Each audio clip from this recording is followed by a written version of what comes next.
On my retirement day, my boss handed me only $50 as my pension, saying, "As per the contract, Thai-S is your pension. Now pack up and leave." I was shocked but kept my composure and did as he said. I took my laptop and changed the codes of the entire car tracking system I had developed. The next day he called me 66 times, but that's exactly what my contract states: clean up, pack up, and leave behind a single dime sealed in an envelope. After 30 long years of dedication, the company I poured my life into owes me this meager pension.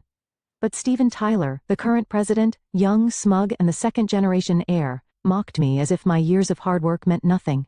His attitude left me feeling hollow and utterly disheartened. Any connection I once felt to this company had vanished. It had transformed into something unrecognizable, a corporation that no longer cared about its employees. I didn't argue. I simply nodded, took the packet he handed me, and replied, "Understood." Afterward, I headed straight to the systems management room. There, I erased all the data from the company's management system. You might think it was a cruel thing to do, but it was outlined in the contract as part of my responsibilities. Following the president's orders, I cleaned everything up as required. That was my final task. Moments later, chaos erupted in the office. "Hey, I can't send emails. What's going on?" someone exclaimed. "I can't access the internal system either," another voice joined in. The place buzzed with confusion and panic. Then, the president himself stormed toward me, pale and visibly shaken. "Steven, what's happening here? Are you okay?" he asked, his voice trembling. I turned to face him calmly. That was the moment when my long-standing tension with the company's second-generation president truly began. "My name is Steven William. I'm 50 years old, and I've spent almost my entire life working for this organization. I joined right after high school, making me the longest-serving employee here. In an era where job hopping is common, my loyalty makes me somewhat of an anomaly.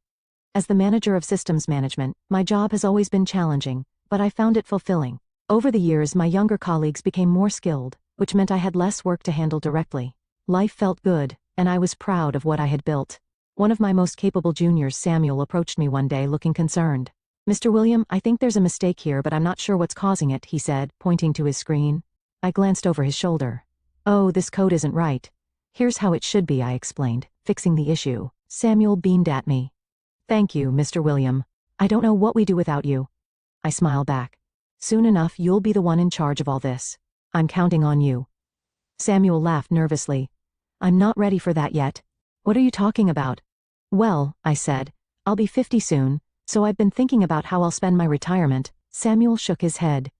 "You've still got over a decade left, Mr. William. Why are you even talking about retiring?" Being in his 30s, Samuel didn't yet understand how quickly time flies. Still, I assured him, I plan to keep working hard until the day I leave. There's a lot I still want to accomplish before then. Back then, I felt satisfied with my life and proud of my career, but everything changed so suddenly. It started when Ethan Tyler, the company's founder and president, fell ill and had to be hospitalized. His condition worsened unexpectedly, leaving no hope for recovery. In his absence, his only son, Steven, swiftly took over as president. Steven wasted no time delivering an emotional inaugural speech. "This situation has shocked us all, but it's time to unite and move forward. Together we'll bring about the changes this company needs to thrive," he declared, his enthusiasm almost contagious. At first, his words lifted everyone's spirits. Steven had an undeniable charisma that made people believe in him. I'd known him briefly during his stint at a subsidiary, and I truly believed he could carry on his father's legacy. But my optimism didn't last. Not long after stepping into his role, Steven began focusing on efficiency and cost-cutting. His sweeping changes included sudden reorganizations, staff layoffs, and transfers that disrupted the entire office. Chaos quickly followed, but the most heartbreaking part of his leadership was how he treated the company's senior, long-serving employees. Instead of valuing their experience, he saw them as obstacles to younger workers' growth. Rather than firing them outright, he demoted them to lower roles with significant pay cuts. For instance, skilled salespeople were reassigned to desk jobs, while support staff who struggled in these new positions eventually quit out of frustration. Meanwhile, younger employees were promoted at lightning speed, often without the necessary skills or experience to justify it. At first, I tried to make sense of it. If the younger workers were genuinely talented, I might have understood, but the truth was, their performance reviews didn't reflect their capabilities. The company's talented young workers, disillusioned by the favoritism, left in droves. Those who stayed were mostly the president's loyal sycophants, benefiting from undeserved perks. Today, yet another trusted colleague of mine announced they were leaving. The team I had worked with for decades was falling apart, one resignation at a time. He was one of our top salespeople, someone who consistently boosted the company's revenue. As he packed up to leave, he smiled faintly and said, "Thank you for everything, Stephen." I forced a smile, trying to keep my emotions in check. "But why are you leaving? You're so good at what you do." He let out a heavy sigh and replied, "I'm just tired of giving my all to this place. It doesn't feel worth it anymore." Then he looked at me and added, "But Stephen, you're the backbone of this company. No one else can manage the systems like you do. Hang in there." As he grinned, probably trying to lighten the mood, I felt tears welling up in my eyes. I tried to smile back, but my heart ached. I should have been waving him off with a cheerful farewell, but all I could do was watch him leave, his back disappearing into the distance. How many times had I seen colleagues, friends, walk away like this? You'd think a mass exodus like this would spark a rebellion, but nothing ever happened. One by one, talented employees left, leaving behind only those who were overworked, resigned to their fates, or loyal to President Stephen. I was one of the determined ones, still clinging to the company I had once loved. But it was clear the company was on a downward spiral. The signs of decline were everywhere, and even President Stephen seemed increasingly uneasy. "This is just a temporary setback," I overheard him telling his supporters one day.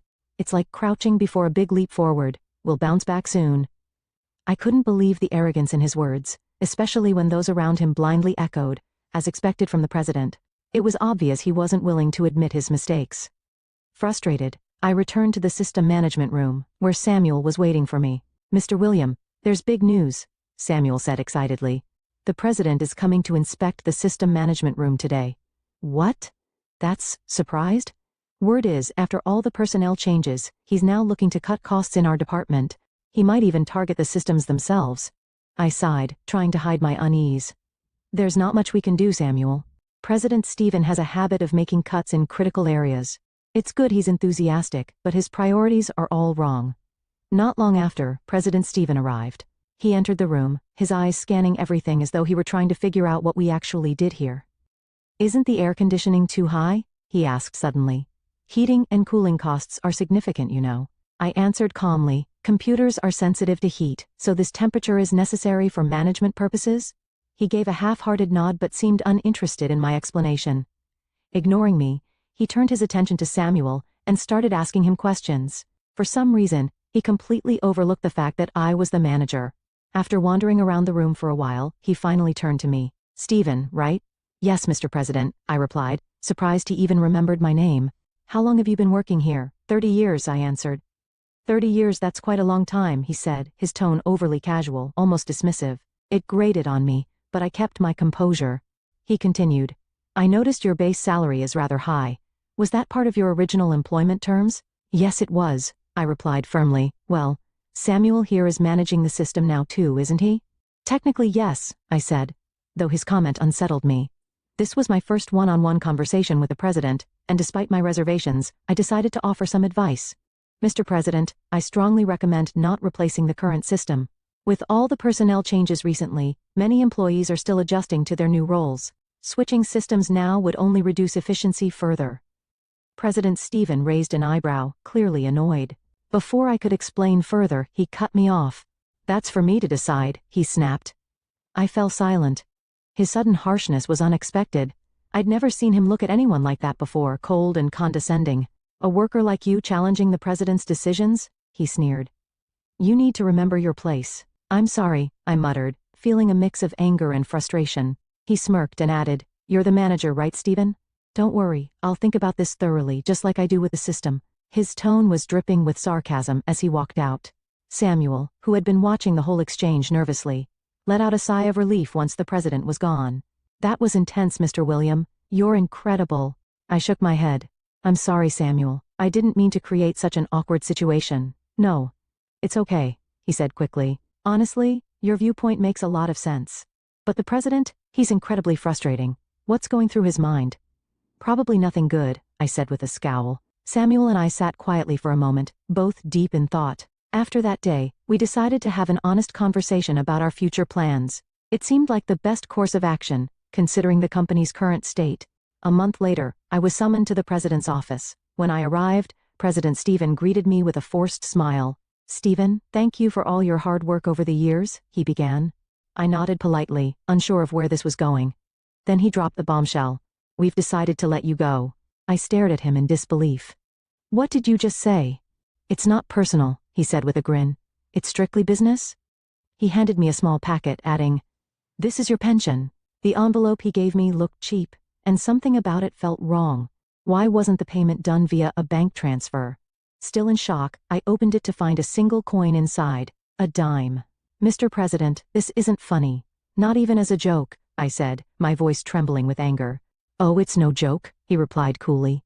He pulled out a document and placed it on the desk in front of me. "Take a look at this." I recognized the paper immediately. It was the employment contract I had signed 30 years ago when I first joined the company. President Stephen tapped a specific section of my old employment contract with his finger. "Look here," he said smugly. "Your employer pension is listed as 10? My eyes widened in shock. Next to the section about the employer pension, which originally just stated pension provided, someone had scribbled in 10 with a ballpoint pen. The writing was unmistakably different from the printed text. President Stephen grinned triumphantly as he traced over the handwritten words. "See? I didn't write this. It was already there. Amusing, isn't it? But you signed and stamped this contract, didn't you?" I opened my mouth to object, but he cut me off before I could say a word. "This is all by the book," he said firmly. "Clean up and leave, just as stated in the contract." His expression made it clear that any argument would be pointless. I realized I had probably been on his radar for some time now. I was the kind of long-serving employee he wanted to push out, someone who represented the old guard he despised. The only reason I hadn't been targeted earlier was my control over the company systems. But after his last visit to the system management room, he must have decided that Samuel was capable enough to take over. It didn't help that my honest advice during that visit had likely rubbed him the wrong way. What a petty and narrow-minded man, I thought. A company led by someone like him had no future. As I left his office, the faces of my colleagues who had been forced out before me came to mind. Their frustration, their sadness, it all made sense now. I forced a smile. "Understood," I said, then walked out, stuffing the flimsy envelope into my pocket. My next stop was the system management room. Samuel was waiting for me there, just as we had planned. "It's time, Samuel," I said calmly. Samuel nodded, his face serious. "I'm ready." We sat down at our computers and got to work. Dismantling a system is much easier than building one, and we had everything erased in no time. Soon, the office erupted into chaos. I could hear panicked voices through the walls. "Hey, I can't send emails. The internal system isn't working. What's happening?" The confusion was spreading quickly. I cracked the door open just enough to peek outside. People were running around, completely lost, unable to figure out what to do. It wasn't long before President Stephen showed up, pale and frantic. "Stephen," he yelled, his voice a mix of anger and desperation. "What did you do?" I turned to face him, calm and composed. "I did exactly what you asked, Mr. President," I said. "What do you mean, your personal belongings? Why did you delete the system?" I replied, "Well, since the system belonged to me, I removed it. I was just tidying up what I had contributed to the company." "What are you talking about?" he asked, looking more confused than ever. I pulled out the same contract he had been so eager to show me earlier. "It's all here," I said, pointing to a specific clause. "This system wasn't the company's property. My salary over the years covered its loan, and the agreement was that I would return it when I left. You should have this document on file. It's been part of the records for 30 years. President Stevens stared at the contract, clearly flustered. What is this nonsense? It's ridiculous that one employee leaving can bring down the entire system. I resisted the urge to fire back about how equally ridiculous it was to offer a pension worth a single dime. Instead, I kept my voice steady. "If you cancel my dismissal, I'll return both the system and your dime."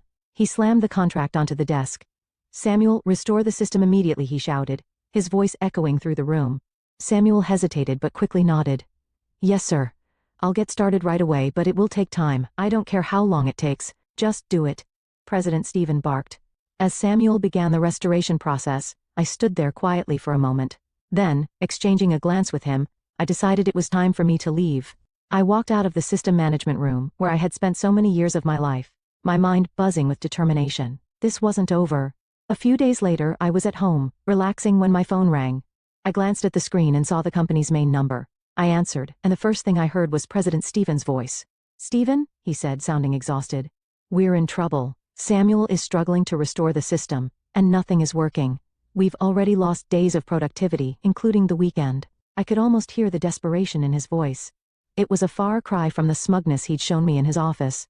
"So, what do you want me to do about it?" I asked, suppressing a laugh. Sell us the system. I'll pay you $100,000. No, $200,000. I couldn't help but laugh. President, you have no idea what that system is worth, do you? That's nothing. What do you mean nothing? Then how much do you want? $1 million, I said bluntly. 1 million. His voice cracked and I could almost picture the look on his face. Yes, 1 million, I said, keeping my tone steady. Even at that price you're getting a bargain. That system is worth far more. This is outrageous, he snapped. That's more than your entire pension, which as you'll recall was just 10, I replied dryly. Realizing he wasn't taking me seriously, I dropped the playful tone. President Stephen, I mean it. If you don't pay $1 million you won't get the system back, and I won't help Samuel restore it either. There was a long silence on the other end of the line. When he finally spoke his tone was icy. Enough. I won't give in to your ridiculous demands. How dare you ask for such an outrageous sum, you ungrateful man, he shouted before hanging up. I put down the phone, feeling a mix of disappointment and resolve. It was clear that this man was unfit to lead the company. I picked up the phone again, ready to move forward with the next phase of my plan. The next day, loud shouting erupted from the president's office. The sound came from Stephen, now the former president, slamming his fist on the desk. Why am I being fired? He demanded, his voice shaking with outrage. Facing him was Ethan Tyler, his father. Though Ethan wasn't fully recovered from his illness, his presence was commanding. Watching him from the doorway, I couldn't help but feel a sense of admiration. I'm not firing you, Ethan replied sternly. I'm demoting you to a regular employee. You need to start over and learn from the ground up. Stephen looked appalled. Me, a former president, working as an ordinary employee? How humiliating. Ethan slammed his hand on the desk, making Stephen flinch and stand upright. Humiliating, Ethan bellowed. You should be ashamed of the chaos you've caused. You nearly destroyed this company. I stood silently as Ethan unleashed his frustration. I was a fool to believe your reports, he continued. I warned you not to interfere with personnel decisions, yet you forced out so many trusted people, including Stephen. At the mention of my name, Stephen turned his glare toward me. He knew I had played a role in his downfall. His reckless actions had been intolerable, and I had taken steps to bring the situation to Ethan's attention. Feeling guilty for disturbing Ethan during his recovery, I had sent him a detailed report about what was happening under Stephen's leadership. Ethan, who had trusted Stephen's updates without question, was shocked when he read my account.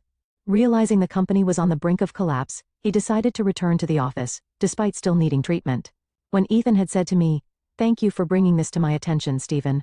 My foolish son would have destroyed the company I built," I knew I had done the right thing. Samuel and I had carefully planned our actions. We knew that if things continued as they were, I would eventually be forced out too. So, we made the management system unusable, putting pressure on Stephen and his unresponsive supporters. It was the only form of resistance we could muster as the systems department. As expected, the chaos that followed the system shutdown was immense. Stephen couldn't handle the situation, and even his staunchest supporters began to lose faith in him. For the first time, the hardworking employees spoke up, "Resign, bring back President Ethan." The protests grew louder until Stephen was brought before the board. The criticism he faced was harsh but justified. The board called out his poor treatment of long-serving employees, his mishandling of layoffs, and the chaos caused by the system failure. During the meeting, the topic of my system came up. One board member said, "If we can purchase that system permanently for $1 million, it's a bargain. Why didn't the president buy it? Rebuilding it from scratch would cost far more in time and money." Hearing their appreciation for my work filled me with pride. All those years I had spent developing and maintaining the system had not been in vain. After the board's decision, Stephen was demoted. Back in the president's office, he sat across from Ethan, his head hung low. "I'm sorry," he said reluctantly, glancing at me. His apology was stiff, his dissatisfaction still visible. I kept my response simple. "Yeah." Ethan, observing the exchange, turned to me. "Stephen, I'm truly sorry for all the trouble. Will you consider coming back to the company?" He looked genuinely anxious, and his sincerity touched me. I smiled. "Yes, I'll come back, as long as you're the one in charge." "Thank you," Ethan said, relief evident in his voice.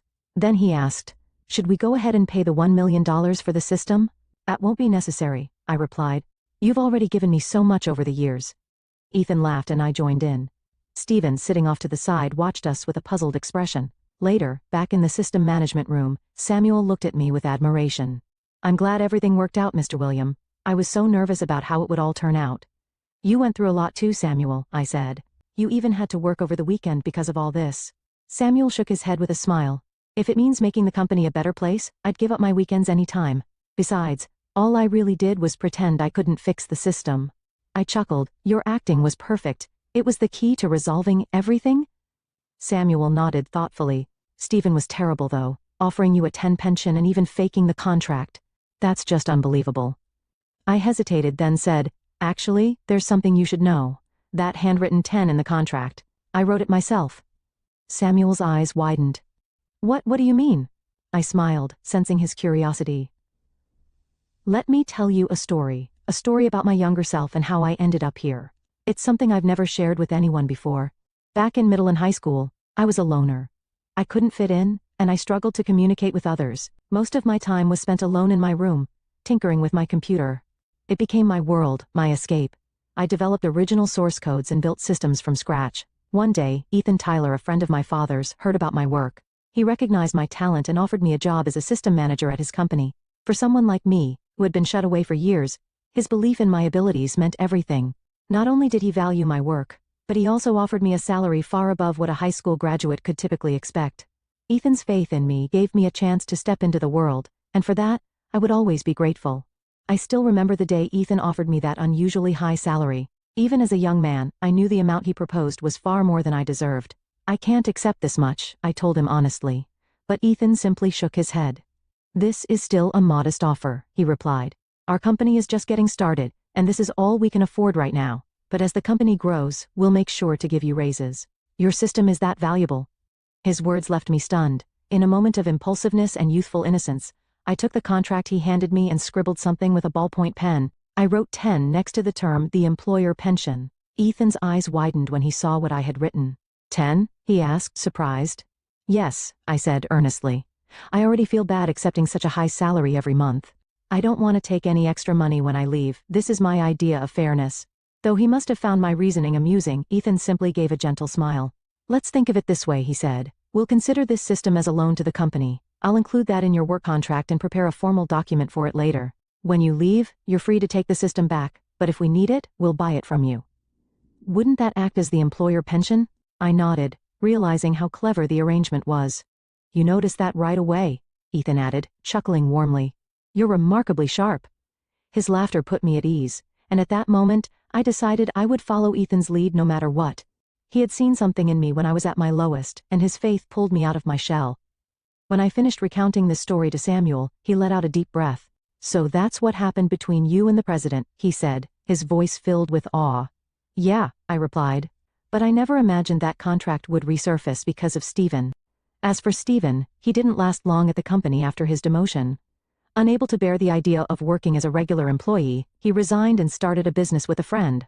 However, Ethan later told me that Stephen's venture was struggling financially and didn't seem to be going well. Even after recovering and returning to full-time leadership, Ethan faced countless challenges. I could only hope Stephen wouldn't disrupt his father's work any further. I need to let him learn the hard way, Ethan said firmly one day.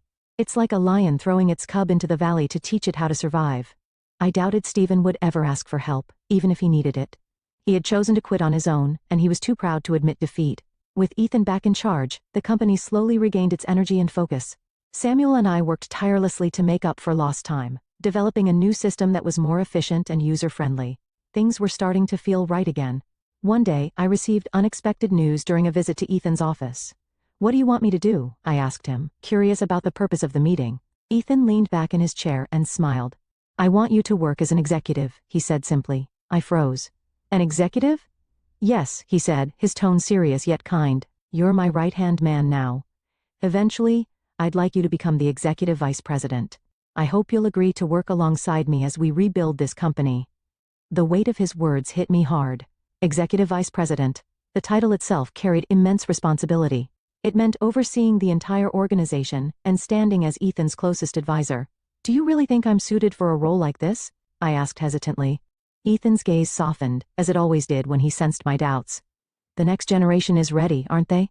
He said, referring to Samuel and the younger employees we had been mentoring. I nodded. Yes, I'm confident Samuel can handle it. There's no issue there. Then let's get started, Ethan said with a smile. We need to prepare for the shareholders' meeting and finalize your executive appointment contract. His use of the word contract made us both chuckle. Make sure you don't write 10 on this one, he teased.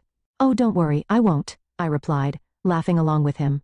The warmth in the room was palpable, and for the first time in a long while, I felt a deep sense of hope and belonging. As I left the president's office, a thought struck me.